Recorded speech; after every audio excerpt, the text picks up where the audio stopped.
ser um herói. Quem nunca quis ser um, não é verdade? Nesse mundo as pessoas se tornam heróis baseado na confiança das pessoas. E como eu tinha um canal no YouTube, logo as pessoas me tornaram um herói que elas queriam que eu fosse. É o Super KD Hunter x Hunter Resumão parte 4. Frequência Hunter não tem jeito. Mas que porra é?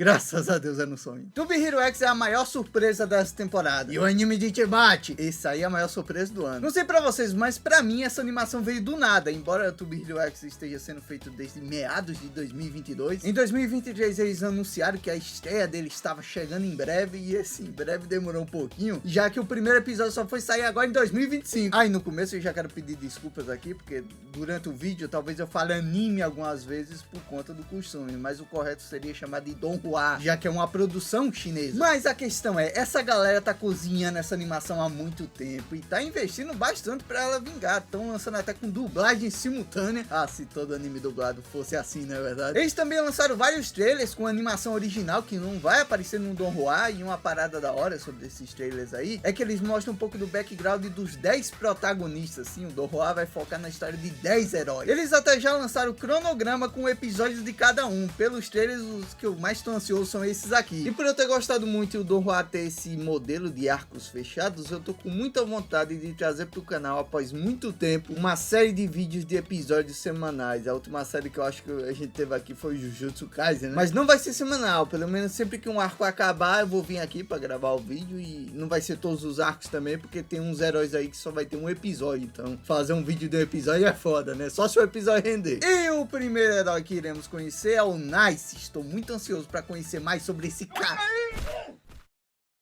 Morreu! Sim, o protagonista do anime se joga de um prédio e morre no começo do episódio. Ou será que esse aqui que é o protagonista? Esse é Lin Ling, um cara comum que trabalha em uma agência de publicidade de, adivinhem só, de heróis. O coitado já começa o Don Juan sendo demitido pelo chefe dele porque ele faz uma propaganda com o slogan: qualquer um pode ser um herói, até mesmo você. Parafraseando o título da série. Então era por isso que eu devia aprender o verbo to be, professora. Só que a agência de heróis que contratava as publicidades deles odiou tanto essa propaganda aí que ela foi lá e disse que eles nunca mais iriam trabalhar juntos. E por isso o chefe do Lin Ling foi lá e demitiu ele de tabela. Mas o que tinha de mais nessa propaganda, Matheus? Pois é, menino Ban. Por um lado, o Lin Ling estava até certo no que ele falou, porque nesse mundo, qualquer um, repito, qualquer um pode se tornar um herói. Basta apenas que você tenha a confiança das pessoas. Se as pessoas acreditarem que você é um herói tipo Superman, você se tornará ele. E tá aí a importância do marketing dos heróis. Se você olhar já no começo do episódio, você vai notar que as luzes estão repletas de propaganda de outros heróis. Porque se o rosto do seu herói tá em todo lugar e todo mundo fala dele, a força dele vai ser cada vez maior. E tá aí o motivo da Trima, a agência de heróis, ter cortado o contrato com a agência do Lin. Eles querem que as pessoas endeusem o herói deles, e não que as pessoas tentem ser o seu próprio herói. Aquilo era praticamente uma propaganda para aumentar a concorrência deles, por isso que eles ficaram putos. E agora o coitado do Lin Ling tá ali, trabalhou por anos fazendo propaganda pro herói dos caras, que inclusive é o herói do começo, o Nice, e do nada o bichinho perdeu tudo, não tem nem casa pra morar agora. Nitidamente o Lin iria se jogar do prédio por causa da demissão dele, mas nisso o próprio Nice chega ali e simplesmente: vou lá quieto, faço minha pose de efeito e morro calado. Na mesma hora, a secretária que cuidava da carreira do Nice chega ali pro Lin e pergunta lá, né: cadê o Nice? Tá ali embaixo, moço. Meu Deus. Tá desempregado, meu filho? Sim, o cara se jogou de um prédio e a primeira preocupação dos caras é em substituir ele pra não afetar os negócios. E por coincidência, veja só, o Lin acabou de ficar desempregado, até que ele é meio parecido com o Nice. Vamos dizer que quem se jogou do prédio foi o Lin e agora ele vai fingir que é o Nice de verdade. Só que aí você que tá assistindo, você pensa: beleza, entendi. Vocês vão pintar o cabelo do cara, vão botar ele na academia, fazer um uniforme igual, beleza, legal, já entendi. Agora só falta um pequeno detalhe, né? Como que o moleque vai ter super força, super velocidade? Aí o menor dos problemas, claro. Como que o moleque vai voar? E é aí que entra a parada da confiança das pessoas. Só pelas pessoas confiarem que aquilo ali na frente deles é o Nice, o Lin Ling aos poucos está se tornando ele, recuperando desde os poderes dele até mesmo mudando a própria aparência. E tudo parecia estar indo bem. Depois de um tempo, a Joan apresenta até a namorada do Nice pro novo, né? Que o Lin tinha uma certa paixãozinha desde a época que ele fazia as campanhas. Ela era quase uma idol pra ele. Só que eles se encontram no caminho para um programa de casais, um negócio para promover a marca, já que os dois são vendidos como um casalzinho apaixonado. Só que inesperadamente, um herói substituiu o apresentador daquele programa, o Iluminismo. Um herói que, acredite ou não, tem o poder de dar exposed nos outros, praticamente o Léo Dias de Tube Hero. Ele tá ali pra desmascarar o Nice, porque o relacionamento dele com a Xiao é puro marketing, então ele usa ali o poder dele de invocar um detector de mentiras, na esperança do Nice revelar que não gosta dela de verdade. Só que como quem tá ali é o Lin e ele gosta da Xiao, o plano do cara vai por água abaixo. Só que ele tinha um plano B, ele soube que a Dreamman cancelou o contrato com a agência de publicidade, faliu ela e que um dos funcionários dela havia se jogado do prédio após a demissão. E sim, o cara traz pro palco o ex-chefe do Lin Ling. Ele meio que apresenta pra gente a contraparte da confiança dos heróis, que é o medo, a fonte de poder dos vilões. Após o CEO ter falido, ele entrou em desespero e aceitou o poder de uma misteriosa organização, se tornando agora um dos vilões mais temidos daquele mundo, o próprio CLT Man. Enquanto ele distribui carteiras de trabalho e caçoa das pessoas que nunca abriram um CNPJ na vida, o CLT Man vai acumulando cada vez mais medo e se tornando cada vez mais forte. Só que ali o Lin começa a se questionar. Pera, Matheus, o anime não tava 3D até agora? Então, essa é uma das características mais marcantes desse Don Juan. Durante os episódios, eles trocam o estilo de animação do nada, é muito foda aí. E sempre que isso acontece, você pode ter certeza que vem pedrada vindo, porque além da animação ser espetacular, tanto a 3D quanto a 2D, temos o Sawano fazendo a trilha sonora de fundo. O Sawano tá só colecionando conquistas, né? O cara tá fazendo trilha sonora só de pedradas do Japão, da Coreia e agora da China. Nunca vi esse cara tá na produção de um anime ruim. E esse anime chinês aqui, hein? É, rapaz. Mas é isso, o Lin derrota o seu ex-chefe, sonho de vida de todo o CLT, provavelmente. E agora ele conclui quem ele se tornou de verdade. Eu sou o Nice. Depois disso, o Nice finalmente vai morar onde o antigo morava de verdade, a Torre dos Heróis. Nela moram 100 heróis mais populares, sim, tem um ranking de heróis. E a título de curiosidade, o Nice nessa parte tá no rank 12. Chegando lá, ele vai descansar e descobre que a Xiao mora com ele, e ela já tava até deitada na cama, e nisso ele vai lá, cobre o popô dela com a coberta, porque, né, aí o menino morre do coração e pode ficar que nem ela. Sim, o final desse episódio foi isso, full seco. E assim que o episódio acabou, o pessoal já foi correndo. Meu Deus do céu, o que aconteceu? Vou procurar spoiler no material original. Não tem. Essa animação tem história original. Ou seja, teremos que viver de ansiedade, dúvidas e teorias malucas, que eu vou admitir aqui que torna a experiência de assistir qualquer anime muito mais foda, claro, quando o anime é bom, né? Mas é isso, em um episódio a Xiao tá capotada na cama e no outro ela tá de boa andando na esteira, dando a entender que aquilo foi um pesadelo do Nice, ou será uma premonição, sabemos. E realmente o Iluminismo tava certo, a relação dela com o Nice era só pública mesmo, tanto que quando o novo Nice fala que o antigo morreu, né? Essa é a reação de luto dela. Foi bom ele ter morrido. Por que vai me arranjar um substituto?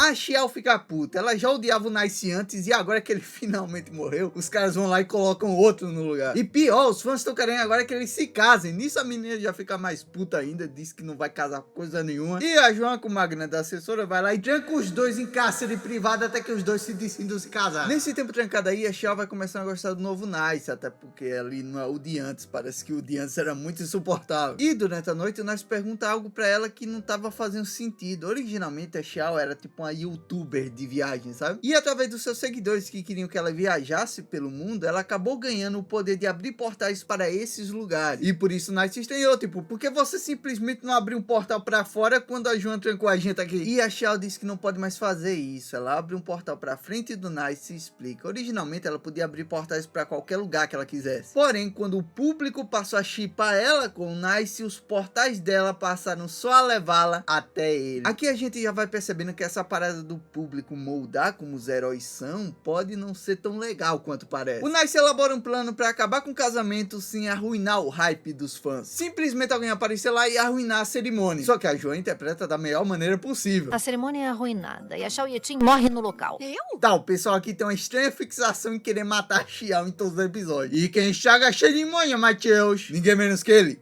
O rei da destruição. Nome merda do cara. Ele não é um vilão, ele é meio que um anti-herói que é rival do Nice. Secretamente, inclusive, ele trabalha pra mesma agência dele. Só que quando ele chega lá, descobrimos que ele e o antigo Nice eram amigos íntimos no off. Só que, tipo, íntimos pra carai. O que é? É você quem eu quero. Ignorou meus e-mails, minhas ligações. Precisa mais de mim? Conheço esse soco melhor do que ninguém. Tipo, pelo amor de Deus, tá muito na cara que esses dois aqui eram um casal disfarçado no off. E pra mim, não ter pelo menos um grupo de fanfiqueiros que shippava esses dois é de longe o maior furo de roteiro dessa história até o momento. Onde está a fã de Boku no Hero nesse mundo? E, tipo, de longe, esse é o cara que mais gostava do Nice. Ele fica em completo choque quando descobre que o verdadeiro se jogou de um prédio. O que deu nele? O nome disso é luto, menina. Conhece, não é? Na moral, de duas uma. Ou o Nice era um grande arrombado no off, ou a maior parte das pessoas desse mundo tem zero empatia pelos outros. No fim, eles meio que conseguem concluir o plano. A Xiao usa um sangue falso pra fingir que ela foi acertada pelo rei da destruição. E assim eles têm todo o palco pra fingir que ela morreu de verdade. Se livrando tanto do casamento falso, como também ela podendo viver finalmente a vida dela em paz. Só que pro novo Nice, aquilo foi como se ela tivesse morrido de verdade. Já que ele gostava dela de verdade, né? E agora eles não poderiam mais se encontrar. A cena dele descendo do céu, segurando ela, inclusive uma coisa linda demais. Nível wallpaper, eu até chorei aqui. E adivinha só por quê? Debate precisava só de 1% disso, meu Deus do céu. No funeral dela, o Nice faz algo bem da hora, porque ele pede para que as pessoas desejem que a Xiao parta em paz para onde ela quiser, se referindo ali a ela partir para outra vida, né? Porém, de maneira subliminar, ele fez as pessoas desejarem algo que restaurou o poder original da Xiao, dela poder ir para onde ela quiser com os portais. Antes de ir embora, ela até pergunta pro Nice o que ele quer de verdade, só que ele meio que fica em dúvida ali, diz que quer subir pro top 10 de heróis. E nisso ela se despede e vaza, deixando a pistola de criar portais pra trás. Esperamos de verdade que ela tenha pelo menos duas dessas, não é verdade? E que top 10 é este, Matheus? Exatamente o que você tá pensando, menino, mano. Eu tô pensando em nada. Aí deu caralho. Como eu falei mais cedo, existe um ranking de heróis que é baseado no nível de confiança das pessoas. O número de confiança, inclusive, fica no pulso das pessoas. O Nice atualmente é o top 12 e o objetivo dele é entrar no top 10, que tem tudo a ver com o plot desse terceiro episódio. Em suma, o Nice deve capturar uma vilã chamada Loba. Ela é a arqui-inimiga do Fearman, que foi traduzido pro brasileiro como Enriste. E acho que todo mundo ficou meio confuso com esse nome, porque quem é que fala Enriste no dia a dia, na verdade? Mas infelizmente essa foi a melhor tradução que eles conseguiram, porque a segunda opção seria um Ereto Man. O background dele é bem da hora, porque ele era apenas um simples bombeiro que ficou famoso após ter segurado os escombros de um prédio em chamas para proteger uma garotinha. E essa imagem dele ali de pé, inabalável, salvando a garotinha, fez as pessoas depositarem a sua confiança nele, criando assim um herói que, independente das dificuldades, sempre estará de pé. Tanto que uma estátua gigante em homenagem a ele foi erguida na Praça dos Heróis, servindo tanto de símbolo para ele, como também para todos os heróis. Ele atualmente é o top 10, que ele conseguiu após ter ajudado o Esou a derrotar um vilão velocista. De longe, essa é uma das lutas mais épicas do Don Juan todo, porque o Henrique estava ali atravessando a rua, saindo de uma loja, e quando o vilão passou correndo e chegou nele... Pelo que eu entendi, derrotar um vilão relacionado a um herói de rank mais alto ajuda você a subir o seu rank. Tipo o Henrique, que derrotou o vilão que o Esou estava atrás. Até por isso, não apenas o Nice, como também outros heróis também estão procurando o esconderijo da Loba para capturar ela. A Loba é uma vilã curiosa, porque ela cria quadrinhos e caricaturas do Henrique, sofrendo, chorando e caído de joelhos. Nossa, o Coringa tem medo de achar aí, hein? Calma, menino bom, pode parecer algo bobo, mas ela é extremamente perigosa. Em um mundo onde as pessoas ganham poderes baseados na sua imagem, na popularidade, né? Uma vilã que tenta manchar a imagem dos heróis é extremamente perigosa. Só que chegando no esconderijo da Loba, o Nice descobre algo preocupante. Acima dali está a estátua dos heróis, e lá o Henrique está até respondendo as perguntas de um grupo de alunos. Henrique, é verdade que sua jeba não cabaste também? Que é isso, menino? Foi mal, professor, falei sem pensar. E a Loba explode a rede de esgotos, fazendo com que a estátua dos heróis caia e o Henrique tenha que segurá-la. Nessa mesma hora, a Loba surge e ameaça jogar uma garotinha numa fenda que se abriu no chão e pergunta se ele prefere proteger o símbolo dos heróis ou a garotinha. E é nesse momento que temos o plot twist do episódio. O Nice surge todo pimposo no pouso de super-herói e revela o que ele descobriu lá embaixo. A Loba não vai jogar a garotinha na fenda, muito menos ela quer fazer mal pro Henrique. Quando aquela estátua foi inaugurada, o pessoal convidou a garotinha que o Henrique se salvou lá no incêndio, né, pra ela dar um cachecol de presente pra ele. Só que quando ela foi colocar o cachecol no pescoço dele... Me desculpa, eu não posso me curvar. Sim, pelas pessoas verem o Henrique como um herói que jamais se curva, ele se tornou exatamente isso. Simplesmente ele não pode se curvar. E sim, o coitado tinha que dormir até em pé. E sim, ele não podia nem sentar no vaso pra cagar. Vocês estão percebendo a genialidade desse Don Juan e como ele é muito mais do que uma animação muito foda? Eles apresentaram um conceito mega genérico de poder. As pessoas me dão poder quando elas acreditam em mim. Se você parar pra pensar, isso é quase um poder da amizade. só que eles criaram toda uma profundidade por trás, fazendo com que o poder que as pessoas te dão pode se tornar também uma maldição. E a loba sabia disso, sabia do sofrimento que ele passava para ser aquele herói. Por esse motivo ela criava todas aquelas caricaturas dele ajoelhado e sofrendo, porque ela queria destruir a figura do Henrique para libertar ele. Afinal de contas, ela é a garotinha que ele salvou no dia do incêndio. E olha como esse episódio é foda. Além de aprofundar mais nisso da confiança das pessoas de transformar as habilidades dos heróis em maldições, ela também mostra que alguns vilões usam medo para uma boa causa. E isso me faz pensar, será que teremos heróis que usam a confiança para o mal também? Bem, no trailer do próximo herói, o E-Soul, mostra um vilão chamado Zero que parece muito ter sido um herói que ficou do mal. Tanto que tem uma parte que aparece um culto de pessoas adorando ele. Ele parece ter capotado um monte de heróis e causado uma grande catástrofe, visto que no trailer temos o E-Soul parado em frente ao memorial das vítimas daquele dia. Então acho que sim, teremos heróis que usam a confiança pro mal abordados mais pra frente, até porque o Zero aparece durante um frame da abertura. Achou que não notaríamos, mas notamos. E é muito foda quando o Henrique percebe que a loba tava fazendo tudo isso só pro bem dele e a lágrima dele quebra a armadura das pernas, simbolizando ele desistindo de carregar o fardo de ser aquele herói. Uma cena que, apesar de linda, quase matou o cara esmagado pela estátua, mas por sorte o Nice estava ali pra ajudar, né? E com esse feito ele ganha a confiança necessária para ultrapassar o Henrique, se tornando um novo rank 10. Outra cena sensacional é quando o Nice vai visitar o Henrique e ele vai lá e desabafa das dificuldades que ele passava, né? Por nunca poder se abaixar. Dá pra ver até a cama em pé do coitado. Imagina o inferno de nunca mais poder se deitar, velho. Só que aí o Nice vem e fala: eu te entendo, eu também sofro bastante com meus poderes. Nossa, seus poderes também te causam dor. Tenho toque pra coisa bagunçada. Não posso ver um chinelo emborcado em casa que tem que desvirar na mesma hora. Sim, dos males o Nice tem o menor deles. Bem, até esse quarto episódio. Lembram do super fofoqueiro? Então, ele descobriu que o Nice atual é uma farsa. Só que agora ele se juntou a uma organização chamada Holofote, que é o que parece uma organização que cria super vilões. Tanto que agora ele deixou de ser o herói iluminismo e passou a ser o Olho Celestial. E pior, ele aparece em cima de um prédio com a Xiao de refém e diz que se o Nice não descer da Torre dos Heróis para lutar contra ele, o mesmo irá capotar a menina.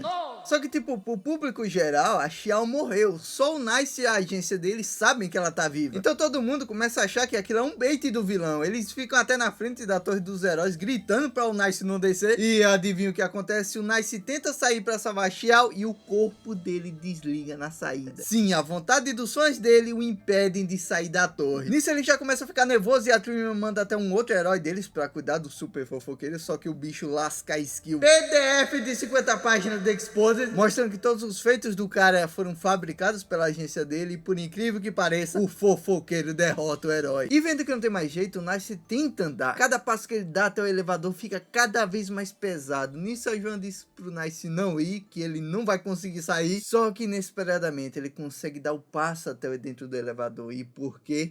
Eu não sou o Nice. Da mesma forma que o Henrique desistiu de ser aquele herói, o Lin Ling também desistiu de ser o Nice. Logo, o peso que o Sans colocava sobre o Nice não servia mais para ele. Isso até respondeu uma das dúvidas que eu tinha sobre se a confiança das pessoas era algo forçado, mas aparentemente não. Para a pessoa ter os poderes e passar pelas consequências dele, ela precisa aceitar aquele fardo, que é até um dos temas mais abordados em histórias de heróis, né? Sobre heróis carregarem um fardo por um bem maior. Quando ele finalmente chega no lugar onde está o Olho Celestial, ali o Lin Ling fala a verdade pra todos. Fala que o Nice de verdade morreu e que ele havia substituído ele todo esse tempo, fazendo ele perder todos os pontos de confiança que ele tinha e praticamente matando o Nice de vez, ironicamente, no mesmo prédio que o Nice se jogou no primeiro episódio. Vocês tinham notado isso? E acontece uma coisa muito anormal. O Lin Ling, sem poderes, parte pra cima do cara, só que a confiança das pessoas ali assistindo, vendo ele, um Zé Ninguém, dando o máximo que ele pode pra tentar proteger a pessoa que ele ama, faz aos poucos a confiança zero que ele tinha começar a ir subindo. De repente você vai vendo que ele começa a segurar os golpes do Olho Celestial, depois ele vai conseguindo revidar os socos dele, enquanto os trending topics estão fritando ali com o pessoal torcendo pelo Lin Ling, quando o refrão da música estoura junto com os números de confiança das pessoas se misturando ao golpe final dele. Na moral, que negócio lindo demais, velho. E o pior é que no fim o Olho Celestial estava enganando todo mundo mesmo, pois a Xiao que tava ali era só um holograma dele. E apesar dele ter virado um vilão no final desse arco, como ele não manteve a Xiao de verdade em perigo ali, eu confesso que não vejo ele como alguém ruim não. Tipo, por causa dele, o Lin Ling admitiu a farsa do Nice e conseguiu se tornar um herói de verdade, chegando até mesmo a superar a confiança que o Nice tinha antes. E tipo, o cara virou um vilão, mas na verdade ele fez o trabalho que ele fazia como herói antes. Eu até imagino que o Lin Ling vai causar uma grande repercussão naquele mundo, porque o próprio nome dele, né, um herói comum, faz contraponto à maioria dos heróis daquele mundo, que são criados artificialmente pelas propagandas das agências. Com o lançamento do episódio 4, o diretor do anime respondeu umas perguntas até bem reveladoras sobre To Be Hero. Ele falou que o arco do Nice, agora Lin Ling, cronologicamente é um dos últimos do anime, ou seja, os próximos arcos se passarão mais no passado, tanto que o Nice original irá aparecer mais pra frente, até para abordar o motivo dele ter pulado do prédio. E ele também postou essa imagem de um episódio futuro com a legenda "Mate todos eles". Matar quem, você pergunta? Bem, nós de ansiedade! E finalizamos o episódio com Lin Ling reencontrando a Xiao, e adivinha só, ela tava presa numa ilha isolada porque esqueceu a pistolinha dela lá. E depois de toda a cena do Lin Ling descobrindo que queria ser um herói pra salvar ela, que ele amava ela, né? Essa cena aqui aqueceu meu cocorô demais. E a partir do próximo episódio já entraremos no arco do herói E-Soul. Eu só fiquei meio decepcionado porque eu achei que o anime iria fazer ganchos nos arcos, né? Mas o arco do Nice acabou assim, ser um gancho pro E-Soul. Ah,